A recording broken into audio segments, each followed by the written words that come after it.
Hi hello welcome back to my YouTube channel. എല്ലാവർക്കും പുതിയൊരു വീഡിയോയിലേക്ക് സ്വാഗതം. അപ്പോൾ LBSന്റെ ഒഫീഷ്യൽ വെബ്സൈറ്റിൽ പുതിയ നോട്ടിഫിക്കേഷൻ വന്ന വിവരവും ഫസ്റ്റ് അലോട്ട്മെന്റ് വന്ന വിവരമൊക്കെ എല്ലാവരും അറിഞ്ഞിരിക്കുമെന്ന് വിശ്വസിക്കുന്നു. നഴ്സിംഗിന്റെ ഫസ്റ്റ് അലോട്ട്മെന്റ് ആണ് ഇപ്പോൾ പബ്ലിഷ് ചെയ്തിരിക്കുന്നത്. അപ്പോൾ എല്ലാവരും എത്രയും വേഗം കയറി ചെക്ക് ചെയ്ത് നോക്കുക. നിങ്ങൾ ആഗ്രഹിച്ച കോളേജിൽ തന്നെയാണോ അല്ലെങ്കിൽ നിങ്ങൾ ഓപ്ഷൻസ് വെച്ച് ഏറ്റവും ടോപ്പ് പ്രയോറിറ്റി കോളേജിൽ തന്നെയാണോ നിങ്ങൾക്ക് കിട്ടിയിരിക്കുന്നതെന്ന്. അപ്പോൾ ഞാൻ കുറച്ച് കാര്യങ്ങൾ പറയാൻ പോവാണ്. അപ്പോൾ ഈ ഒരു കുറച്ച് കാര്യങ്ങൾ നിങ്ങൾ ഏറ്റവും ശ്രദ്ധിക്കേണ്ട കാര്യങ്ങളാണ്. ഇത് ശ്രദ്ധിച്ചില്ലെങ്കിൽ ഒരുപക്ഷെ നിങ്ങളുടെ ഈ ഒരു ചാൻസ് തന്നെ മിസ്സായേക്കാം. സോ അങ്ങനെയുള്ള ഒരു ഇൻഫർമേഷൻ ഇൻക്ലൂഡ് ചെയ്തുകൊണ്ടാണ് ഇപ്പോൾ ഈ ഒരു വീഡിയോ ചെയ്യുന്നത്. അപ്പോൾ ഈ ഒരു വീഡിയോ ആദ്യമായി കാണുന്നവരാണെങ്കിൽ എത്രയും വേഗം ചാനൽ സബ്സ്ക്രൈബ് ചെയ്തിട്ട് മുഴുവനായിട്ട് സ്കിപ്പ് ചെയ്യാതെ കാണുക. അപ്പോൾ ഒട്ടും വൈകാതെ നമുക്ക് വീഡിയോയിലേക്ക് കടക്കാം. അപ്പോൾ ഇപ്പോൾ നഴ്സിംഗിന്റെ ഫസ്റ്റ് അലോട്ട്മെന്റ് ആണ് പബ്ലിഷ് ചെയ്തിരിക്കുന്നത്. അപ്പോൾ ഓഗസ്റ്റ് 6 വരെയാണ് അപ്പോൾ നിങ്ങൾക്ക് ഈ ഒരു ഓപ്ഷൻ വേണോ വേണ്ടയോ എന്നൊക്കെ ചൂസ് ചെയ്യാനായിട്ട് ലഭിച്ചിരിക്കുന്ന ആ ഒരു ടൈം എന്ന് പറയുന്നത്. ആ ഒരു ടൈമിനുള്ളിൽ തന്നെ അവർ പറഞ്ഞിരിക്കുന്ന ആ ഒരു ടോക്കൺ ഫീസ് അടച്ച് നിങ്ങൾ ഒന്നെങ്കിൽ ആ ഒരു കോളേജിൽ നിങ്ങൾക്ക് ഓക്കെ ആണെങ്കിൽ ടോക്കൺ ഫീസ് കംപ്ലീറ്റ് ചെയ്ത് അലോട്ട്മെന്റ് മെമ്മോ പ്രിന്റ് ഔട്ട് എടുത്ത് ആ ഒരു കോളേജിലേക്ക് നിങ്ങൾക്ക് പോയി ജോയിൻ ചെയ്യാവുന്നതാണ്. അല്ലാത്ത പക്ഷെ നിങ്ങൾ സാറ്റിസ്ഫൈഡ് അല്ല, നിങ്ങൾക്ക് ഹയർ ഓപ്ഷൻ വേണമെന്നുണ്ടെങ്കിലും ടോക്കൺ ഫീസ് അടയ്ക്കണം. കാരണം ഒരുപാട് പേർക്ക് ഡൗട്ട് വരാം, എനിക്ക് ഈ ഒരു ഓപ്ഷൻ സാറ്റിസ്ഫൈഡ് അല്ല, മേലേക്കുള്ള അലോട്ട്മെന്റിലേക്ക് പോകാനാണ്, അപ്പോൾ ടോക്കൺ ഫീസ് അടയ്ക്കേണ്ട ആവശ്യമുണ്ടോ അതോ ജസ്റ്റ് വെയിറ്റ് ചെയ്താൽ മതിയോ ഹയർ ഓപ്ഷൻ കിട്ടാൻ വേണ്ടിയെന്ന്. തീർച്ചയായിട്ടും നിങ്ങൾ ടോക്കൺ ഫീസ് അടയ്ക്കണം, അത് നിർബന്ധമാണ്. നിങ്ങൾക്ക് ഹയർ ഓപ്ഷൻ വേണമെങ്കിലും അല്ലെങ്കിൽ കോളേജിൽ ജോയിൻ ചെയ്യാനാണെങ്കിലും രണ്ടിനും നിങ്ങൾ ടോക്കൺ ഫീസ് എന്തായാലും അടച്ചിരിക്കണം. അത് കൂടാതെ തന്നെ നിങ്ങൾക്ക് ഓപ്ഷൻസ് റീഅറേഞ്ച് ചെയ്യാനുമുള്ള അവസരമാണ് അവർ ലഭിച്ചിരിക്കുന്നത്. അപ്പൊ ഈ ഒരു ഓഗസ്റ്റ് 6 നിങ്ങൾക്ക് സാറ്റിസ്ഫൈഡ് ആയിട്ടുള്ള കോളേജ് അല്ല ലഭിച്ചെങ്കിൽ ആ ഒരു ഓപ്ഷൻസ് നിങ്ങൾക്ക് ഒന്നും കൂടെ റീഅറേഞ്ച് ചെയ്യാം. അതോടൊപ്പം തന്നെ പുതിയ പുതിയ കോളേജിന്റെ ലിസ്റ്റുകൾ അവർ ആഡ് ചെയ്തിട്ടുണ്ട്. അപ്പൊ ആ ഒരു കോളേജും നിങ്ങൾക്ക് ഇതിൽ ഇൻക്ലൂഡ് ചെയ്യാവുന്നതാണ്. അപ്പൊ ആ ഒരു ഓപ്ഷൻസ് നിങ്ങൾ റീഅറേഞ്ച് ചെയ്ത് നിങ്ങൾക്ക് അടുത്ത നെക്സ്റ്റ് അലോട്ട്മെന്റിലേക്ക് വേണ്ടിയിട്ട് ആ ഒരു ഓപ്ഷൻസ് സെറ്റ് ചെയ്യാനായിട്ടുള്ള ടൈമാണ് ഇപ്പോൾ ലഭിച്ചിരിക്കുന്നത്. അപ്പൊ ആ ഒരു ടൈം പീരീഡിൽ തന്നെ എല്ലാവരും നിങ്ങളുടെ കാര്യങ്ങൾ കൃത്യമായി ചെയ്തു വെക്കുക. അപ്പൊ ഇപ്പൊ ഉദാഹരണം പറയാനാണെങ്കിൽ നിങ്ങളൊരു 10 കോളേജസ് ആണ് സെലക്ട് ചെയ്ത് വെച്ചിരുന്നത്, 5ാമത്തെ ഓപ്ഷൻ ആണ് നിങ്ങൾക്ക് ഫസ്റ്റ് അലോട്ട്മെന്റിൽ കിട്ടിയിരിക്കുന്നതെന്നുണ്ടെങ്കിൽ ഓട്ടോമാറ്റിക് ആയിട്ട് 5ന് താഴെയുള്ള എല്ലാ കോളേജുകളും ഡിലീറ്റ് ആകും. 5ന് മേലെയുള്ള കോളേജുകളാണ് നിങ്ങൾക്ക് റീഅറേഞ്ച് ചെയ്യാനായിട്ടുള്ള അവസരം ലഭിക്കുന്നത്. അപ്പൊ ആ ഒരു 5ന് മേലെയുള്ള കോളേജിന്റെ കൂടെ തന്നെ പുതുതായിട്ട് അപ്രൂവൽ കിട്ടിയ കോളേജ് നിങ്ങൾക്ക് ആഡ് ചെയ്ത് റീഅറേഞ്ച് ചെയ്ത് നെക്സ്റ്റ് അലോട്ട്മെന്റ് ആയിട്ട് സബ്മിറ്റ് ചെയ്യാനായിട്ട് സാധിക്കുന്നതായിരിക്കും. ടോക്കൺ ഫീസ് അടയ്ക്കാതെ നിങ്ങൾ ഒന്നും ചെയ്യാതെ ഇരിക്കുകയാണെങ്കിൽ നിങ്ങൾ സെക്കൻഡ് അലോട്ട്മെന്റിൽ ഉണ്ടായിരിക്കത്തില്ല. നിങ്ങളുടെ ഈ ഒരു ഹോൾ പ്രോസസ്സ് തന്നെ, ഇത്രയും നാളും കഷ്ടപ്പെട്ട ഈ ഒരു ഹോൾ പ്രോസസ്സ് തന്നെ ക്യാൻസൽ ആകും.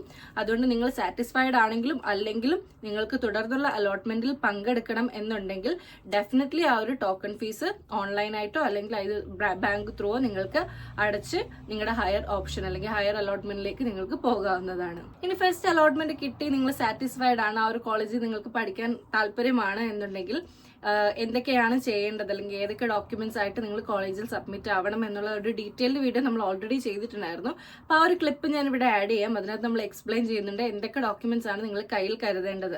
അതായത് നിങ്ങൾ അഡ്മിഷൻ എടുക്കാൻ വേണ്ടിയാണ് പോകുന്നത്.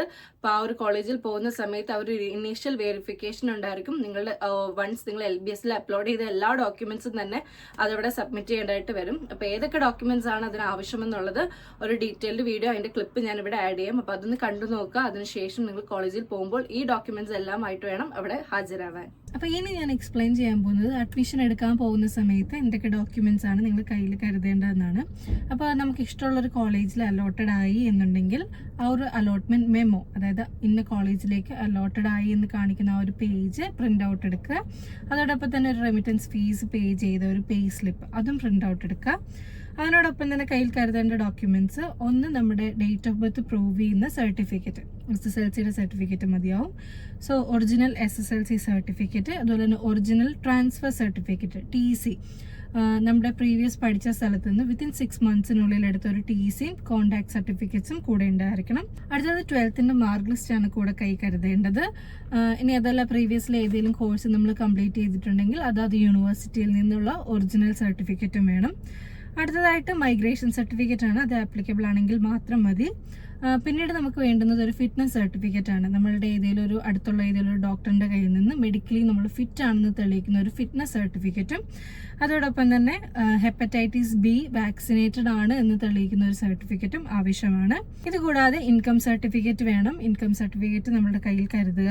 ഇത് ഇത്രയാണ് അഡ്മിഷൻ എടുക്കാൻ പോകുമ്പോൾ ആവശ്യമായിട്ടുള്ള ഡോക്യുമെന്റ്സ്. ഇനി ഇത് കൂടാതെ കോളേജിൽ നിന്ന് എന്തെങ്കിലും പ്രത്യേകമായിട്ടുള്ള ഒരു ഡോക്യുമെന്റ്സ് റിക്വയർഡ് ആണെന്നുണ്ടെങ്കിൽ പിന്നീട് സബ്മിറ്റ് ചെയ്താൽ മതിയാകും.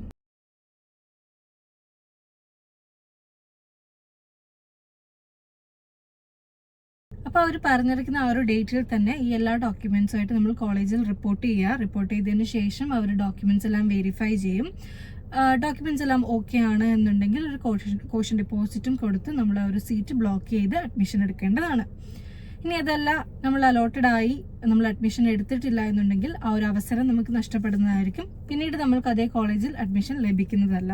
ഇനിയിപ്പോൾ ഫസ്റ്റ് അലോട്ട്മെൻറ്റിൽ ഒരു കോളേജിൻ്റെയും പേര് വന്നിട്ടില്ല എന്നുണ്ടെങ്കിൽ സെക്കൻഡ് അലോട്ട്മെന്റിന് വേണ്ടിയിട്ട് വെയിറ്റ് ചെയ്യുക. പിന്നീട് വന്ന് അലൈഡ് കോഴ്സിനെ പറ്റിയിട്ടാണ്. അലൈഡ് കോഴ്സിന്റെ ഒന്നും തന്നെ ഇതുവരെ ആയിട്ടില്ല. ഒരുപക്ഷെ അപ്രൂവലും കാര്യങ്ങൾക്കൊക്കെ വെയിറ്റ് ചെയ്യുന്നതായിരിക്കും. അതുകൊണ്ടായിരിക്കും ഇത്രയും ഡിലേ ആവുന്നത്. വരുന്ന പക്ഷം തന്നെ അവർ നമുക്ക് നോട്ടിഫിക്കേഷൻ വഴി അറിയിക്കുന്നതായിരിക്കും.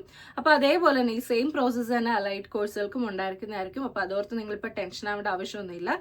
ഉടൻ തന്നെ വരുമെന്ന് നമ്മൾ വിശ്വസിക്കുന്നു. അപ്പോൾ ഇതൊക്കെയാണ് ഈ ഒരു വീഡിയോയിൽ നമ്മൾ ഇൻക്ലൂഡ് ചെയ്യുന്നത്. അപ്പോൾ ഈ ഒരു കാര്യങ്ങളൊക്കെ ശ്രദ്ധിച്ച് വേണം നിങ്ങൾ ഫസ്റ്റ് അലോട്ട്മെന്റിന് വന്ന ആ ഒരു ബാക്കിയുള്ള കാര്യങ്ങളൊക്കെ ചെയ്യാൻ വേണ്ടിയിട്ട്. ആരും തന്നെ നിങ്ങളുടെ അവസരം മിസ്സാക്കരുത്.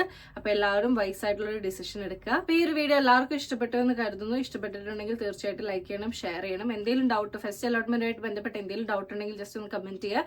ഉടൻ തന്നെ നമ്മളത് കമന്റ്സ് എല്ലാം കൂടെ വെച്ചിട്ട് ഒരു വീഡിയോ ചെയ്യുന്നതായിരിക്കും. അപ്പോൾ മറ്റൊരു വീഡിയോയുമായി കാണുന്നതുവരെ എല്ലാവർക്കും ബൈ, ടേക്ക് കെയർ.